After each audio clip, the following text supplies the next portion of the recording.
terminei a leitura de O Jogo faz alguns dias. Por quê? Porque eu ouvi e li e fiz as minhas tramóias para fazer uma leitura rápida e eu consegui fazer só da primeira parte, até quando eles viram namorados. Quando eles viraram namorados, cara, já vou começar avisando que pra mim o livro não andou. É impressionante, tá ligado? Porque, tipo assim, eu já entendi que os livros da Ellie Kennedy são livros que vão ser voltados bem mais pro erótico do que por narrativas, pensando assim, né? Então quer dizer que o quê? Você tem que esperar ter a partir do sexo ali, tá ligado? Só que, tipo assim, eu tenho dificuldade com livros que focam só nisso e aí eles meio que deixam a gente aquém de história. Quando eu li O Acordo, eu li o livro e eu achei super interessante a primeira parte. E a segunda parte, ela é boa também. Só que tem um certo momento, que eu fiquei meio enjoada de tanto que eu estava vendo eles se relacionarem fisicamente. Só que eram coisas que faziam sentido. A não ser nos certos momentos que a Ellie tomou uma decisão de tornar os traumas e as coisas ruins serem resolvidas com sexo. E isso pra mim, péssimo.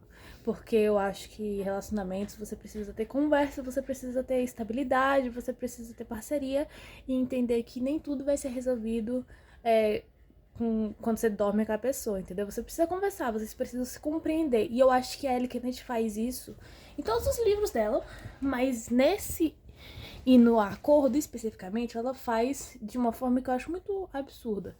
Dito isso, o jogo de maneira geral. Os personagens são os que eu menos gosto. Não vou mentir. A Ellie, eu imaginei ela de uma forma muito diferente. Provavelmente porque eu já estava com a Ellie da série na minha cabeça. E isso pode ter interferido, mas eu achei a Ellie uma personagem totalmente sem sal. Tipo assim, ela não é divertida igual a Hannah. Ela não é ousada igual a Sabrina, que eu estou lendo agora o livro da Sabrina. Ela não é, assim, meio maluquinha das ideias, igual Grace. Ela é uma menina totalmente sem sal, na minha opinião, na minha percepção. Tipo assim, eu quero ser atriz, beleza. Ah, eu tenho um namorado que eu namoro com ele há muito tempo.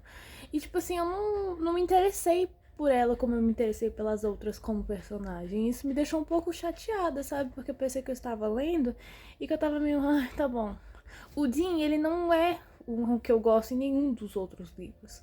Tipo assim, todos os livros anteriores que eu li, o Dean é o que eu menos gosto, porque ele é todo assim, ah, sou garanhão, não sei o que lá. E, tipo assim, ele tá sempre fazendo um comentário ruim. Ele é sempre um personagem que eu não gosto, eu detesto ele. Então, são dois personagens também que eu já não me interessei antes, entendeu? Tipo, a amizade da Ali com a Hannah, nesse livro específico a gente tem muita profundidade nela. Porque a gente percebe que elas são amigas mesmo. No primeiro livro eu sentia mais, assim, uma vibe meio oportunista de que elas se encontraram e por isso elas são amigas, não tem uma grande profundidade. Tanto é que a Hannah nem conta pra Ali que ela tá tendo um fake dating, né, com o Garrett. Dito isso. Então os personagens já não me agradaram de maneira geral. E aí a trama toda, eu entendo que a trama ela é em volta de relacionamento carnal. Eu entendo isso, até mesmo porque eles se relacionam numa conveniência, né? Que ela terminou com o namorado dela de idas e voltas. E aí, numa conveniência, eles acabam bebendo e ficam juntos e entendem que ele tem um match. Só que nesse livro chega a ser enjoativo. O tanto que é descritivo os relacionamentos deles, sabe?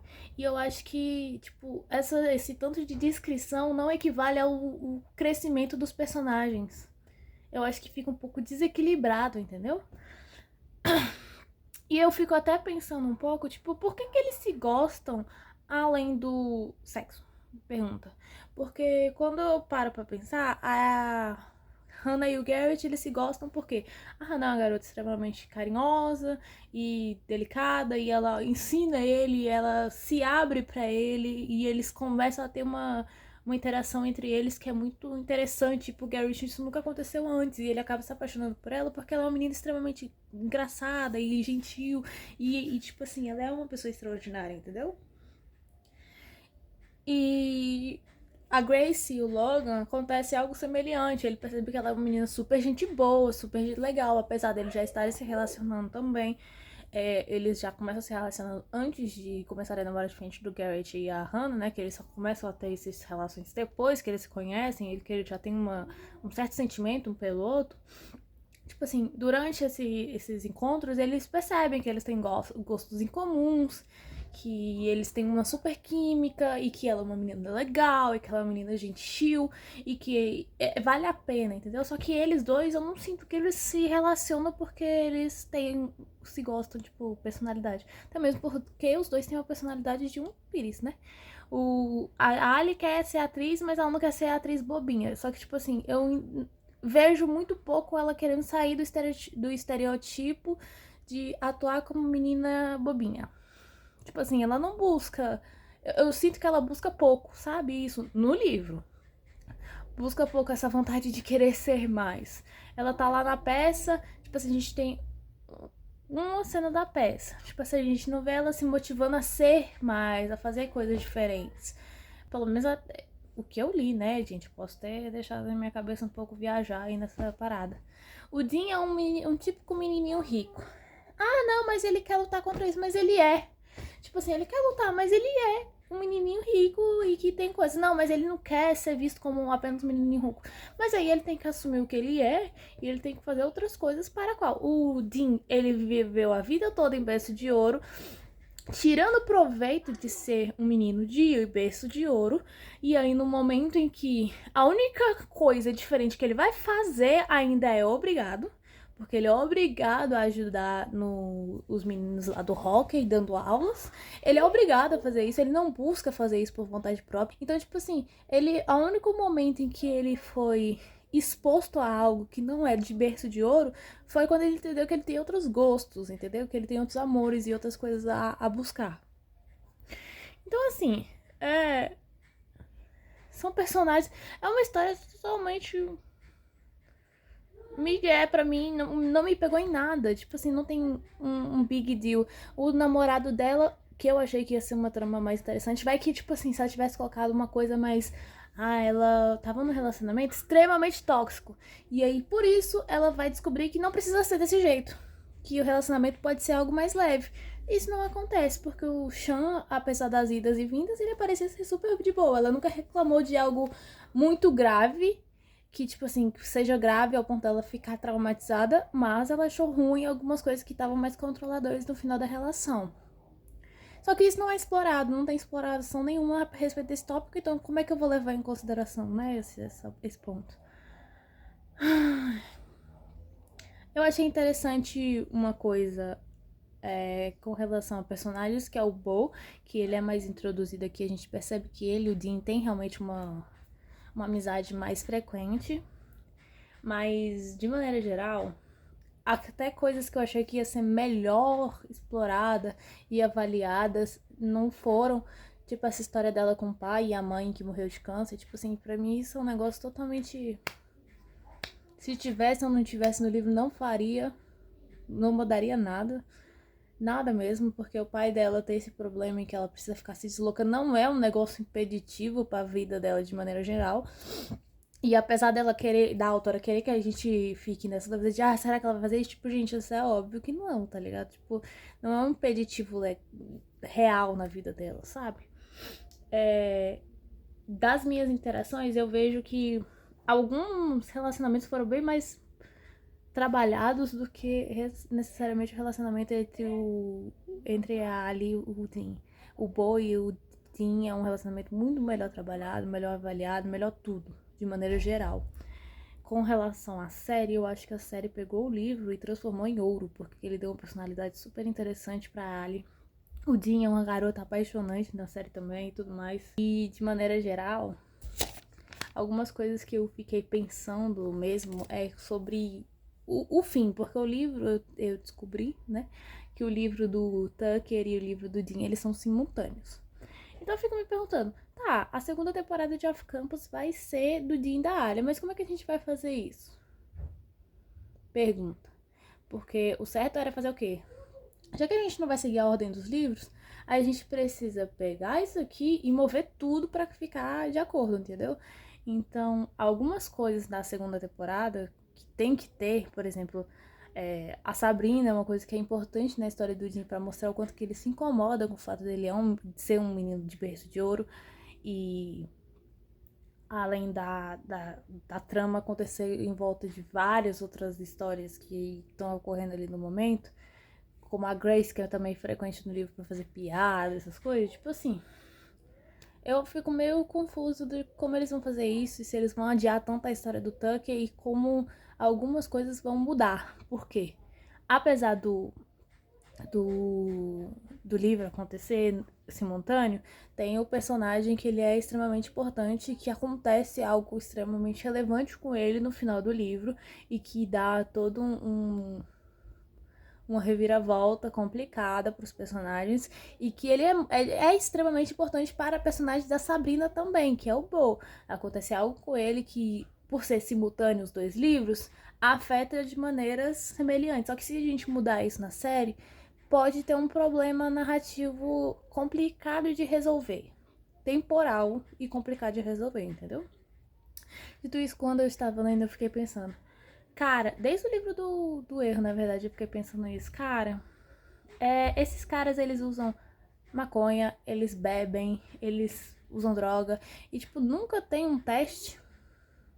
Nunca tem nada pra testar eles. Tipo, essas ligas júnior de hockey não tem teste. E no final do livro tem o plot, né? Que foi eu comecei a rir, porque eu fiquei pensando, nossa, eu passei o livro todo pensando, nossa, esse cara usa droga pra caralho e nunca é pego no teste antidoping. Teve uma testagem antidoping e ele foi expulso do time. Ele descobriu que ele é um puta de um professor, que bom pra ele.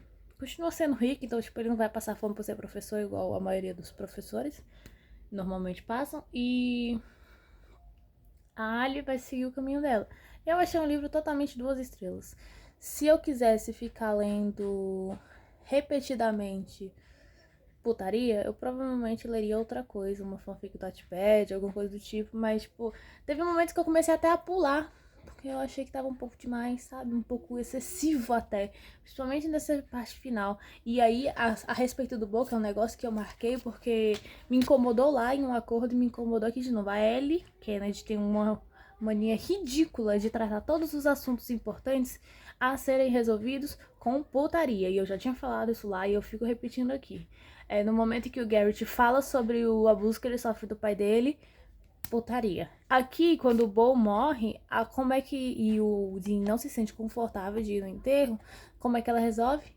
Putaria. Tipo assim, não tem uma comunicação, não tem uma cena mais profunda de conexão entre os personagens, basicamente é tudo putaria. E isso é muito ruim pros personagens em si, sabe? Muito ruim mesmo. Tipo, isso não agrega em nada aos personagens. Eu entendo que é uma forma de conexão muito importante, mas ela fica meio aquém, meio até, assim, sabe? Ela perde até a força quando a gente vê que isso aconteceu durante o livro todo. Tipo, durante o livro todo, em vários outros momentos que não eram momentos profundos de sentimento, eles se envolveram fisicamente, entendeu? Então, assim, quando você tira o peso de uma conexão tão forte, assim, ela acaba virando algo normal. E aí, o que seria relevante agora? Você tem um momento de conexão verbal, um momento de conexão de corações entre os personagens. Ela não faz isso. Eu também tô querendo demais, né? Tipo assim, você querer, pasmem, que tem uma escrita agradável o livro. Esse livro foi um livro totalmente aquém pra mim, não gostei. Eu dei 2 estrelas porque eu não gosto de dar estrelas muito baixas pra livro de maneira geral, porque eu acho que todos eles têm algo a agregar, mas é 2 estrelas totalmente, não daria mais do que isso. Então, na ordem ficou o erro, o acordo e o jogo. E eu estou lendo o livro do Tucker agora. Eu espero que seja melhor. Eu sei que ele tem trope de gravidez, porque no final do livro do Dean ele dá uma puta de um spoiler pra gente, né? Não sei se tá sabendo aí, se tá podendo falar. Eu não sou a maior admiradora de plot de gravidez, mas vamos ver. Alguns livros que eu li com plot de gravidez eu gosto, por exemplo, aquele lá do Josh e da Hailey e os encontros deles eu gosto. Apesar do plot de gravidez, eu gosto, tá? É um negócio que agrega pra mim. Eu gosto desse livro, já li várias vezes. Dito isso, vamos ver. Eu terminei A Conquista, que é o quarto livro de Geoff Campos. E as minhas considerações finais são... simplesmente John Tucker. Ele é um divo. Talvez o melhor personagem que a Ellie Kennedy já escreveu.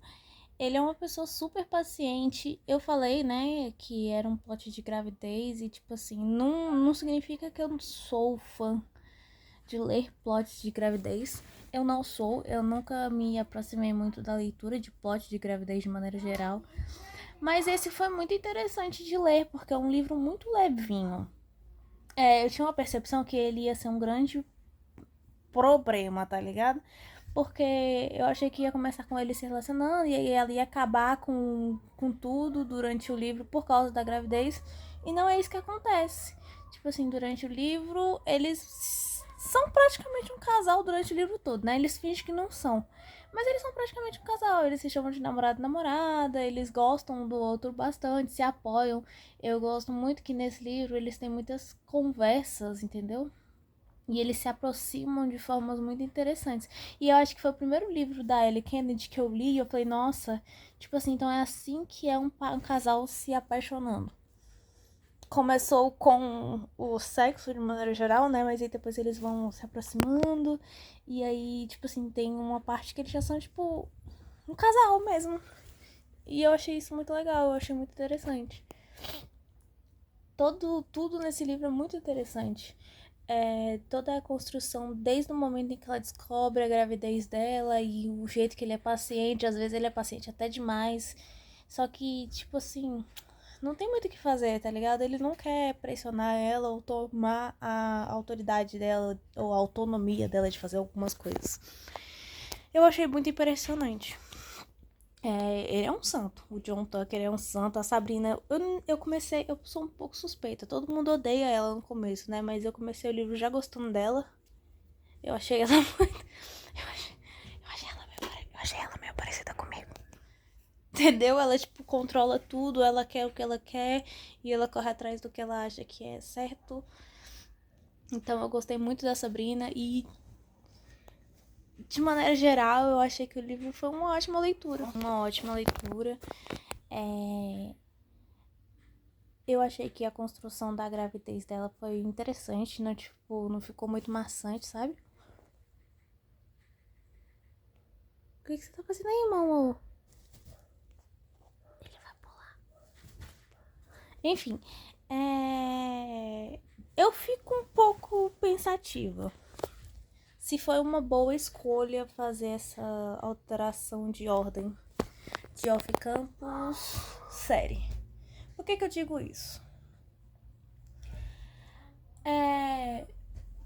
Quando eu li o livro da Ali e do Dean, que eu não gostei, diga-se de passagem, a morte do Bo é uma coisa muito relevante para a construção do personagem do Dean.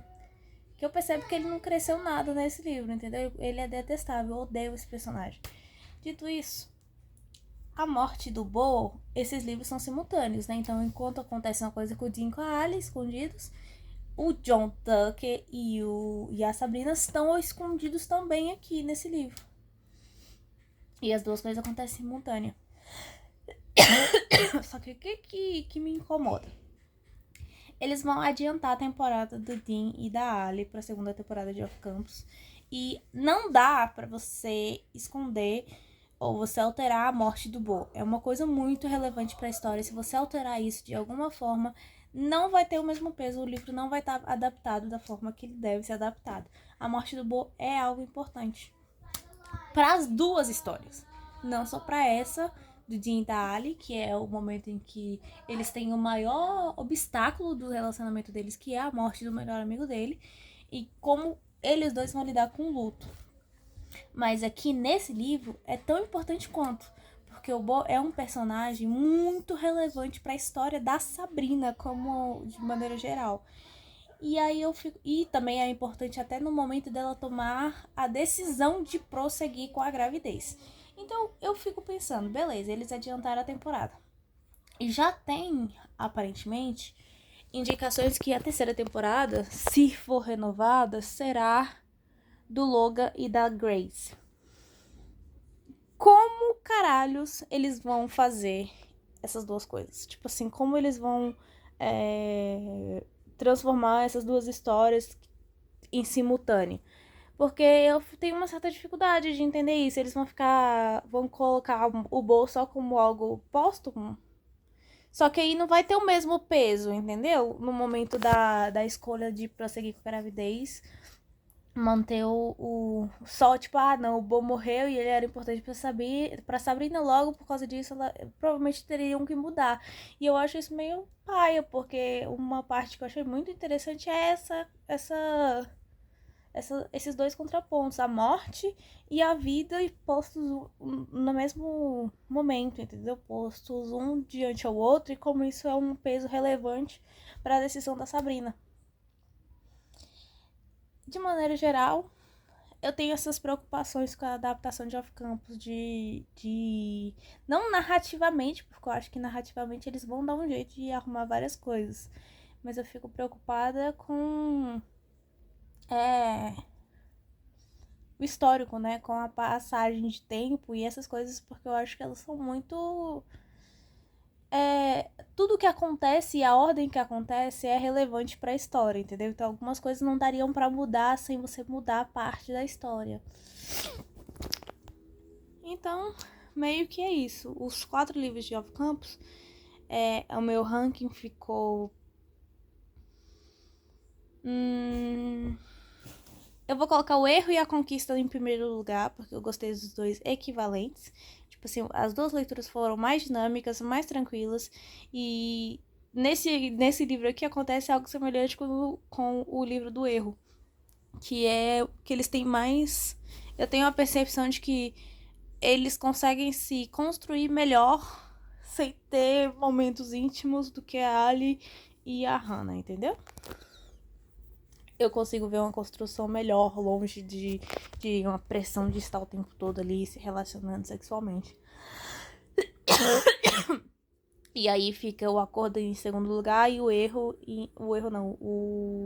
Jogo em 15º lugar, porque eu não gostei do livro de verdade. Eu achei ele um livro bem ruinzinho. Dito isso, considerações gerais, lerei Brian Yu. Não tenho certeza se eu lerei Brian Yu e eu não lerei O Legado, porque eu acho que eu não gosto desses livros que é mostrando o futuro, sabe? Eu acho meio paia. A escrita da Ellie Kennedy é tenebrosa, ela é muito mal, muito ruim, ela escreve muito mal. É, tipo, impressionante o quanto que a escrita dela é péssima, de verdade. Tipo assim, a gata eu espero que se um dia eu ler os outros livros de Off-Campus e do mundo de Briar, entendeu? De maneira geral, ela tenha melhorado principalmente na escrita, porque a escrita dela não é uma escrita boa, não é uma escrita relevante. Ela tem vários furos de narrativa que pra mim são furos meio complicados, tá ligado? Mas foram uma série muito bobinha que é interessante você gastar seu tempo fazendo isso se você tiver, né? Se você não tiver, aí problema. Então ficou o Erro e a Conquista e o Acordo, o Jogo. E o meu ranking de personagens masculinos ficou John Tucker, John Logan, o Garrett e o Dean em 4º lugar. Nesse livro em específico, tem várias cenas que eu amei de ler e de coisar. E as minhas 2 cenas favoritas são a cena que o Logan e o Garrett, eles estão brigando pra ver quem vai ser o padrinho da Jamie. Que na época não era Jamie, né? Supostamente seria Didi. Eu achei super divertido. Eu tenho uma percepção de que a Ellie Kennedy é tão mal escritora que às vezes o livro dela, eu gosto mais dos personagens quando a gente vê eles sendo personagens principais, porque eles mudam muito de personalidade quando você vê eles em terceira pessoa, entendeu? Então, quando eu li o Joe Logan, quando eu li sobre o John Logan, eu me apaixonei pelo John Logan. Só que quando eu vejo o John Logan na perspectiva dos outros personagens, ai, eu fico tão irritada, porque às vezes ele fala coisas e age de forma que eu não entendo como que o mesmo John Logan que eu li e que eu me apaixonei falaria essas coisas, entendeu? Eu acho meio bizarro esse problema que ela tem. Dito isso, a outra cena que eu amei também foi a cena em que ela chama ele pra conversar após descobrir a gravidez, que tá fazendo frio, né? E aí eles vão lá no Ponte do Chafariz em Boston. E eles só conversam, sabe? Eles conversam e é super divertido, super confortável, super bonitinho. Amei, amei, amei, amei, amei. De verdade. E o meu ranking de personagens femininas é Grace em primeiro lugar. Não, vai ser a Sabrina em primeiro lugar, a Grace em segundo lugar, a Hannah e a Alia. Ficou dessa forma também.